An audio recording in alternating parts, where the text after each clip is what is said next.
साथियों, देश के किसानों के कल्याण की दिशा में, कृषि सुधारों की दिशा में ऐतिहासिक कृषि सुधार विधेयक पारित किए गए हैं। इतना बड़ा फैसला हो गया, राज्यों के कृषि मंत्रियों ने कब इस पर अपनी राय दी, सार्वजनिक जानकारी कम है।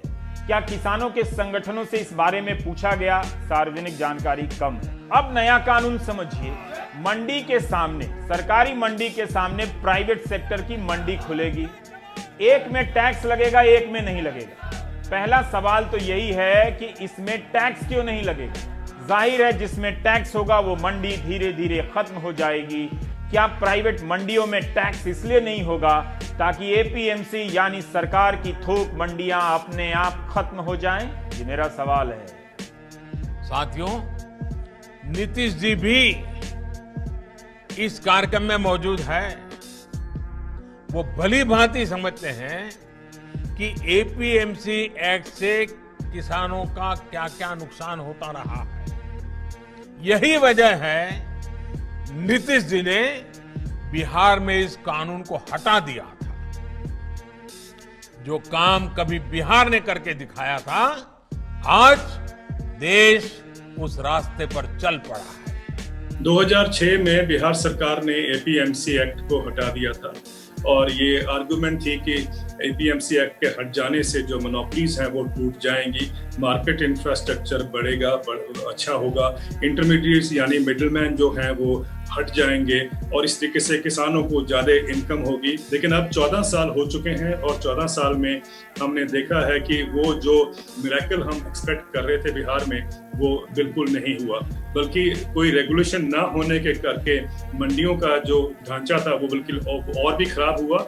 और उसके साथ हमने देखा है कि कमीशन एजेंट्स का जो रोल है वो बिहार में बढ़ गया। और अगर ये 14 साल में बिहार ने मंडियां एपीएमसी की नहीं हटाई होती और उनको डेवलप किया होता तो शायद हम देख पाते कि जो बिहार से जो आउट माइग्रेशन हर साल होता है, या अभी हमने जो रिवर्स माइग्रेशन में देखा कि जितने भी लाखों करोड़ों लोग जो वापस गए हैं, पैदल चलकर गए हैं या वैसे किसी तरीके से पहुंचे हैं अपने गांव में, उसमें काफ़ी हद तक जो लोग हैं वो ईस्टर्न यूपी और बिहार की तरफ गए हैं। और वो इसलिए है क्योंकि अगर एग्रीकल्चर, जिसमें कि 80% पॉपुलेशन बिहार की इन्वॉल्व है, अगर वो नहीं अपने विकास देख पाई या नहीं डेवलप कर पाई तो आउट माइग्रेशन ही उनके पास एक कन्वीनियंट एक रास्ता रह जाता है। किसानों के लिए जितना एनडीए शासन में पिछले 6 वर्षों में किया गया है, उतना पहले कभी नहीं किया गया। इसमें तो मैं खुद ही सिस्टम के खिलाफ हूँ। मैं खुद ही मोदी जी से कहना चाहता हूँ, सर हकीकत कह रहा हूँ, बीमा हमारी जेब का जाता है और जब मिलने की नौबत आती तो 100 रुपए, 10 रुपए, 20 रुपए, 50 रुपए मिल रहा है। ये हमारे साथ मजाक हो रहा है। अभी हमने सूचियों में देखा, परेशान है हम सीहोर जिले में तमाम किसान। 5 साल हो गई सोयाबीन की फसल पिटते पिटते। मैं दिल की बात कह दूं, मैं सच्चाई बात बता दूं, लेकिन बीमा कहीं नहीं मिला और जबरदस्ती बीमा। यदि हमारा बीमा दे नहीं सकते तो काटो भी क्यों। सरकार के आंकड़े हैं 2009 से 2013 के बीच किसानों के लिए जो न्यूनतम समर्थन मूल्य है उसमें सालाना वृद्धि 19.3% की हुई और 2014 से 17 के बीच में सालाना वृद्धि 3.6% हुई है। 2014-15 में देश की राष्ट्रीय आमदनी में खेती का योगदान 18.2% था, जो 2019-20 में गिरकर 16.5% हो गया। 2016-17 में अधिकतम 6.3% की वृद्धि दर्ज हुई थी, जो 2019-20 में गिरकर 2.8% पर आ गई। ठीक वैसे जैसे सरकार के बजट में एग्रीकल्चर मार्केट के विकास का पैसा चुपचाप आधा हो गया।